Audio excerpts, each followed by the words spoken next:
Afternoon, everybody. My name is Donna, and I'm your host of Donna's Edge television, radio, and podcast talk show. Thank you so much for watching every day, Monday through Friday. Beginning 2 p.m. on the Eastern time zone is I get to ride home with you in the afternoon. I haven't told Don about this yet. In the state of Alabama, so we have a television station that now is airing. It's on channel 182. That's on Charter Communications Spectrum. So we're real proud to be able to be back in that neck of the woods there. And also Abundant Television, which is nationwide, worldwide. Is found on Roku, Apple TV, and Amazon Fire. And don't forget the podcast on thenewscasters.com. And also the biggest country station right here in South Carolina, WZLA. Proud to be part of that network as well. Wanted to mention Benji and Lacey in the morning. So I heard Benji the other morning. He was talking with this awesome WZLA station. He said, we're getting a lot of Alabama people who are listening to us right now. And I was just kind of like, I wonder why. So anyway, they play the old country stuff, and it's a really good station. So you want to check. No bro country, none of that stuff. And I think that's what people like. And, it's just a good settled thing. Continue sending email, by the way. I love hearing from you. Donna@donnasedge.com. Donna@donnasedge.com. I've got my very good friend with me right now. His name is Don Brown. He's an attorney, a speaker. He's an author. Let's talk about your books before we get started. Well, thank you, Donna. Yeah, the Kangaroo Court is the book that came out most recently, and it's about political prosecutions. And it looks at political prosecutions going back 30 years, not just at the Trump prosecutions, but at other prosecutions too, including prosecutions against ordinary Americans. And I think we may be going on a speaking tour on that pretty soon. This whole demand for justice within the system to go after these prosecutors hasn't happened. And so we're going to continue to beat that drumbeat as much as we can, but that came out just before the presidential election last year, predicted the prosecutions against Trump would fail. But I want to see some prosecutions against some of these folks like Fannie Willis, Alvin Bragg, Letitia James, and Jack Smith, and the book calls for those prosecutions. So that's the one that is most recently published. We're looking at some other things too, and I'll keep you posted as the next book contract it comes underway. You'll be the first to know. Let me know. We're going to get that out there. I want to ask you a question because there are so many things I want to talk about with you today. We're going to have two 30-minute segments. But I wanted to mention, and this is something that's just kind of bugging me, it's the Epstein files. Okay, we've got the goods on a lot of these thugs. We got the Clintons there. I mean, we all know they've done all these things. But why is no one being prosecuted? Well, you're asking the question that a lot of people are asking. I've been asking that question. As you know, I've called for the prosecution of these people for months now, even before other Republicans did. So I don't know why, what billionaire has the right to get away with having sex with a kid and not having to pay the price for it. My guess is that there's so much corruption within the deep state that somebody's being threatened, and that's why prosecutions haven't taken place. But they need to take place, and I don't think President Trump supporters are going to be satisfied until we see some prosecutions. Interestingly, Prince Andrew was arrested here just a few weeks back. And so they've arrested folks, starting to arrest folks in Britain, including the former prince. But nobody here has been arrested or faced the music other than Ghislaine Maxwell, who is in prison, and Jeffrey Epstein, who quote unquote committed suicide. There's been no justice, and we're long overdue. And I'm going to continue to beat this drum until we see something happen. No, I would love to. And I'm just using common sense here. Okay. So, people as being an attorney, you know how to read folks. And I do too from being a talk show host forever. And so, by the way, it's going on 21 years. It'll be 21 April 1st. So I'm excited about that. Seems like just yesterday, Donna, time flies when you're having fun. Oh, having a blast. But you can read people. So no, when you're listening to the tapes and you're listening to and watching, I like to watch folks when they're talking. And so but when you're listening to the Clintons and watching the Clintons, it's not right. I mean, there's something very, very wrong in the way they discuss things that happened. And when they say, no, I wasn't there, we know they're lying. So why can't they point out? Well, she claims she wasn't there. Bill doesn't claim he wasn't there. He just claims he didn't do anything.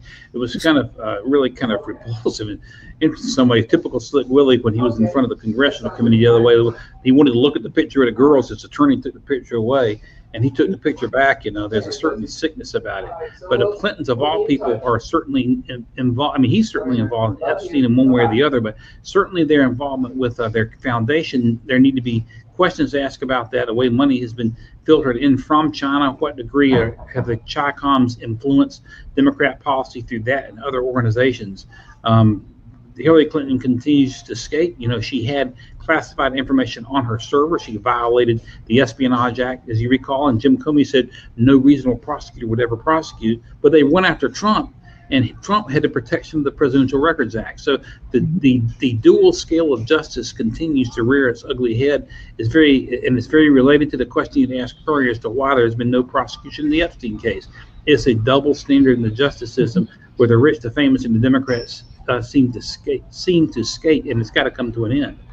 Do we even have a tally on the number of donations that have been sent to the Clinton foundations? When the Haiti hurricane came through. Do we even know how many billions of dollars have been cycled through that? It's off the charts. I mean, it's off the charts, and a lot of it's from the communist Chinese, and that foundation has all kinds of questions that need to be answered. There's very little meaningful scrutiny. You'll see occasional, investigations about Jim Jordan and others in the House, but we want to see investigations about a Justice Department and real prosecutions for financial crimes. And, it certainly isn't right to let Hillary, even Biden, skate for violations of the Espionage Act when they clearly, both of them, violated the act, and yet you go after Trump. And so I want to see more. I don't know what Pam Bondi's waiting on. We've seen very, very little. She botched two prominent prosecutions. She botched the prosecution against Big Jim Comey and against Letitia James. Let statute of limitations run. And we haven't seen anything else other than that. I mean, it looks like they may have indicted the former, National Security Advisor John Bolton for classified information leaks. But other than that, they've done nothing.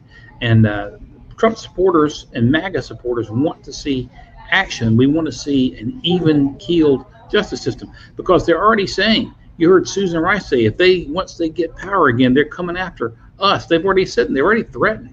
And we sit back and do nothing. We have to see some action. It's going to cost the Republican Party big time if we don't see action. So hopefully President Trump is going to push Pam Bondi to do something or find the new Attorney General, one or the other. I hope so, but I'm just using plain old common horse sense. Okay, there should be enough money in that foundation, not to build all those folks in Haiti a mansion or anything like that, but anything would be better than what they're living in now. Well, listen, yeah, that's exactly right. Not only that, but there's still $60 billion in Western North Carolina. The Western North Carolina, I was reading the Wall Street Journal a month or so ago, still is $60 billion short from repairing and bringing those families and those homes and businesses back to full restoration after Hurricane Helene. And the Clintons are sent on enough money to put a big dent in that, but nothing of meaningful charitable operations take place. It's like Elon Musk has said, and he's correct, these NGOs, where there's a Clinton Foundation, the Gates Foundation, Open Society, George Soros, what it is, they take this money in. They don't have to pay taxes on it. They've only got to give away 5%, so they don't give away very much at all, and they get richer and richer and richer and more powerful. And the money that they do give away usually is to push other leftist organizations rather than serving any altruistic purpose of really helping people, like the poor people in Haiti, where they took all that money in to help Haiti, and they're sitting on the money, or even the people in Western North Carolina who are still suffering. And it's a scam. I've said, and you said also, one of the things that's causing these NGOs to operate in the criminal manner they are operating in many cases is because of the corrupt tax system we have. If you eliminate the income tax system, you eliminate the deductions, these NGOs go away. And I think a lot of them do a lot more harm than good, including probably the Clinton Foundation and some of the others that I've mentioned. Well, I just wanted to mention elections, okay, because I know people, I'm very familiar with the Alabama state and the elections that happened there, shenanigans and those kinds of things. I tick people off there a lot. But anyway, I'm just noticing the people that are getting all the money. I'll just use the governor, Kay Ivey. Okay, money was coming in from all over the kingdom come I'm telling you, from other countries, money was piping into her. Now she was originally, I mean, on up to recent years, so she's in her 80s. She was a Democrat all these years. Till about maybe the past 10 years or so. She turned Republican, but it was popular to do so. The woman is the female version of Joe Biden. And so she's been elected. Now, she got handed the position because she was lieutenant governor and had some problems with Mr. Bentley, had an affair and all those things. But I still think he would have done a better job just to have kept him in office rather than her. Well, and we're seeing this all over the country where you have Democrats switching. There was one woman who ran against Congressman Tim Moore here in North Carolina in the primary who said, I'm a liberal Democrat, but I'm switching anyway to run against Tim Moore and try to take him out. Thankfully, that did not happen.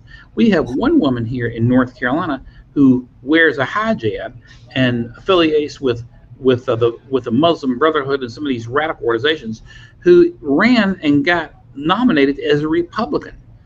You know, they're just hijacking the party, and the Republican Party, both on the national level and at state level in many cases, is so weak that at this point nothing has been done to effectively keep that sort of thing out.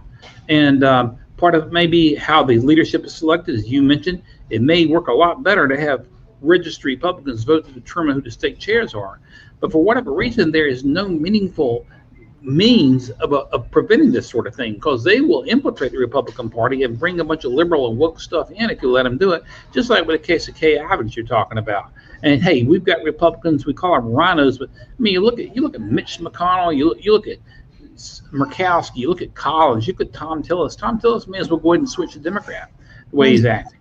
So we got to find a better way of keeping these rhinos and a blatant Democrat. I mean, somebody just blatant Democrats blatantly running as Republicans would tell you they're Democrats. You got to find a way to keep them off the ticket.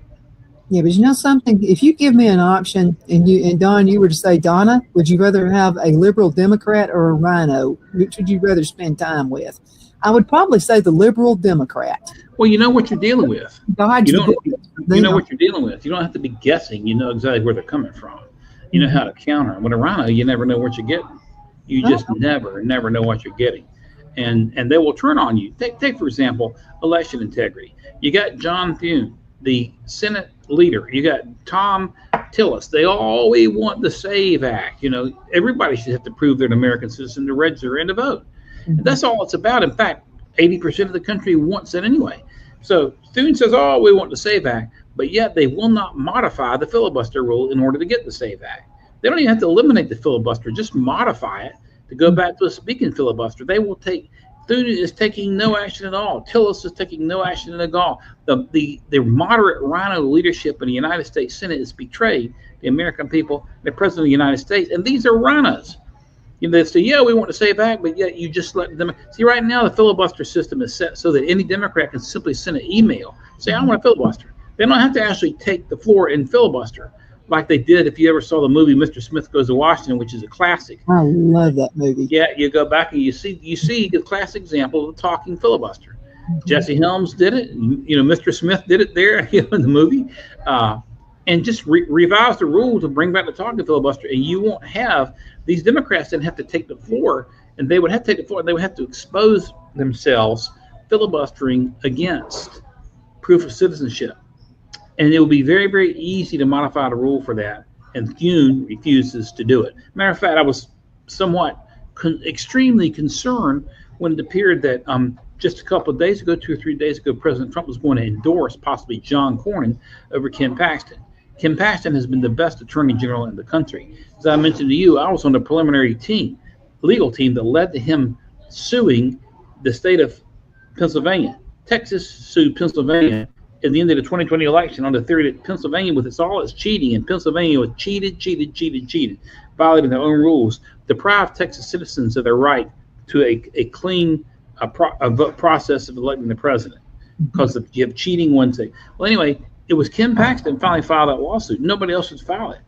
Only Justices Thomas and Alito were willing to hear it. But my point is, Ken Paxton has fought for President Trump a heck of a lot harder than John Cornyn ever did, who's been an obstructionist. Yet Trump was talking about possibly endorsing Cornyn until Ken Paxton said, hey, you know, I'll tell you what, Mr. President, I will withdraw from the race if they get you to SAVE Act so you could sign it. It was a brilliant move. And so who knows what's going on out there? It's beyond me sometimes, Donna, just to tell you the truth. We'll have to see how that plays out. Well, I think we might be ready for a third party. I'll tell you that. Let's go into a commercial break, and we're going to be right back in just a few minutes. You betcha. Twin City Used Car Sales has been serving drivers in the Northeast Alabama area for years with a quality selection of late model used cars, SUVs, and pickup trucks. On top of our extensive selection and competitive prices, we offer professional auto financing services for used car buyers of all credit levels. Whether you've just begun your search or you're ready to secure your next vehicle, at Twin City Used Car Sales, you will drive away with the vehicle of your dreams. The sales and finance staff at Twin City Used Car Sales looks forward to serving you, and you can apply for financing online before your visit to our used dealership in Gadsden, Alabama. Check us out on the web at twincityusedcars.com or go by our location at 901 First Avenue, Gadsden, Alabama. We sincerely look forward to serving you.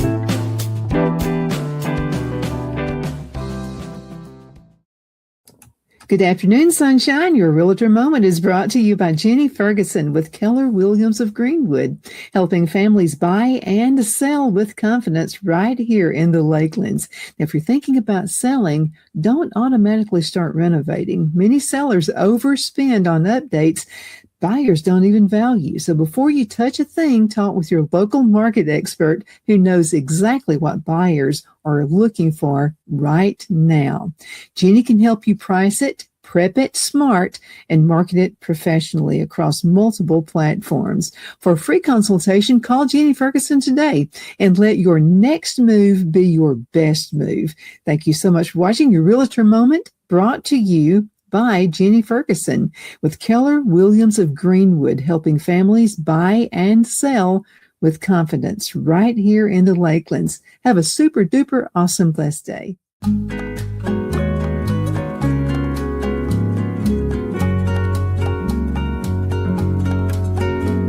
At Lamone's Mexican Restaurant, located in Henniger, Alabama, and voted Best Mexican Restaurant of DeKalb County, Alabama 2020, we're here to serve you with authentic Mexican cuisine. Order easily online by going to lamonsmex.com or call 256-657-3999 to place your order. We're open Sunday through Thursday, 11 a.m. to 9 p.m. and Friday and Saturday, 11 a.m. to 10 p.m. Whether you're celebrating a cozy date night for two or a celebration for a crowd, at Lamone's you'll love our atmosphere and friendly servers. Thank you for dining with Lamone's Mexican Restaurant.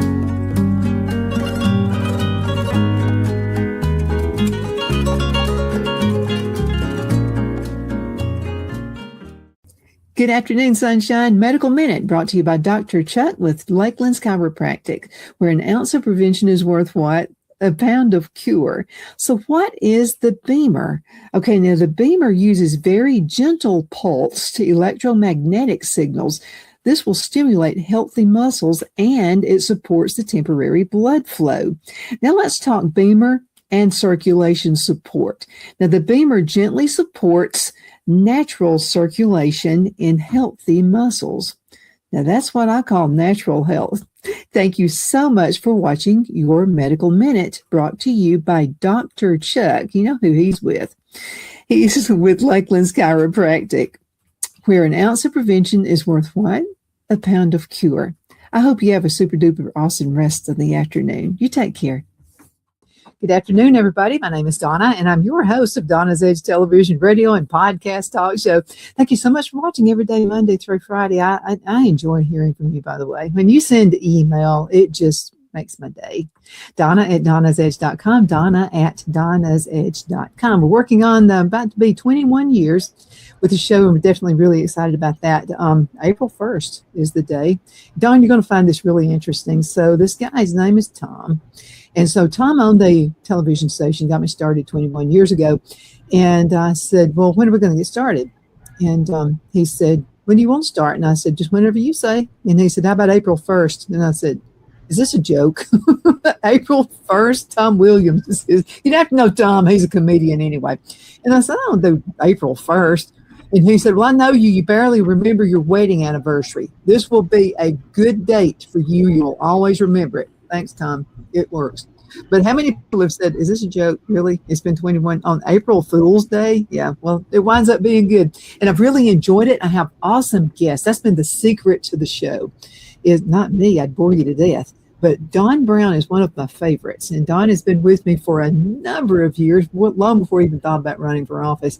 But Don, I appreciate you, and I appreciate everything you stand for. I don't tell you enough. Well, thank you, Donna. And right back at you. And Phil also. You're a very, very bright light in the media. And I'm so happy you're now on channel 182 there. Is it on, which is it Spectrum? Which is the network, did you say? Mm-hmm. It's broadcast, channel 182? Yeah. So we're tickled to be there. And so all my sponsors are even more happy. All the sponsors followed us to South Carolina. Yeah. And so they're even happier now. So that's what it's all about, is taking good care of the sponsors and wonderful guests like you are, Don. I wanted to ask your thoughts about, I don't know if this is called a war or a conflict. Back in the old days, it'd be called a war. But anyway, today's standards, are we calling this a conflict? Oh, who knows? I mean, Trump is flat out calling it a war. It is certainly a war. I mean, conflict, war. They started that, playing with language like that during the Korean War, wanted to call it a conflict. But when you got, guns going off and rockets being shot, yeah, it's a war. So pick whatever you want to call it, but that's what it is, and it's being waged right now with overwhelming force. And hopefully we can wrap it pretty soon, just to stabilize gasoline prices. I noted that gasoline prices on the futures market dropped from 120 a barrel to 80. Excuse me. Let me see. From 120 a barrel to $85 a barrel last night, which is usually a forerunner of prices coming down. Now this appears to be wrapping up, but we'll have to see where it goes. I mean, you're going to have to take out that crazy theocracy. If you don't take the whole cancer out, they'll eventually come back. That's part of the problem with dealing with radical Islam. So we'll have to see how it wraps. I hope we don't lose any more American life, but it's kind of hard to get involved in something like this and not lose life. Well, I can understand why people are having such a problem with this. People are having meltdowns. The women's livers are killing me. I've been telling you this for years. Okay, the way women are treated over there, and by the way, they're celebrating in the streets. They are so happy over there. It's our own people who are being the thugs about it. Well, I saw that several members of the Iranian women's soccer team have requested asylum. They're in Australia. Of course, Trump said he'd give the entire team asylum if they wanted, but several did that. I saw they were refusing to sing the words of the Iranian national anthem in a soccer match over there, and the Iranian state media was saying they should all be executed as traitors. So your point is absolutely correct. They treat women like animals, make them wear sacks over their head, and some of the same quote unquote women's rights advocates over here who on the one hand claim to support the rights of women, but on the other hand are okay with men sharing locker rooms against women and playing sports against them. Have nothing consistent in their argument. They turn the other eye when they talk about the persecution that's going on in these Islamic countries.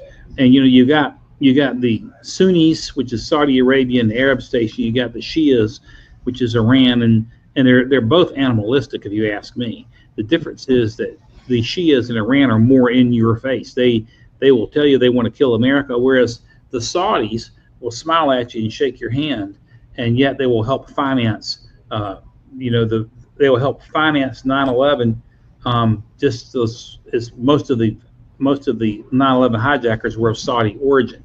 So wait a minute. You know what my remark to that is? Yeah. Sound like rhinos. Yeah, right. Exactly. That's exactly right. That's exactly right. And Muslim rhinos or minos, I guess, or whatever. But anyway, your point is very, very well taken. It certainly is. Well, okay. And I want to also say, I don't tell you enough. Thank you for your service. That you've been there, so you know what it's like. How are the military folks? How are they receiving this right now? Are they ready?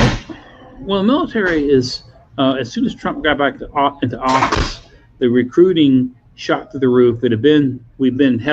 Army and Navy were missing the recruiting goals under Biden, and why not? Biden had deliberately tried to turn the military into an experimental circus, putting dudes wearing pantyhose and high heels into combat units to try to destroy morale.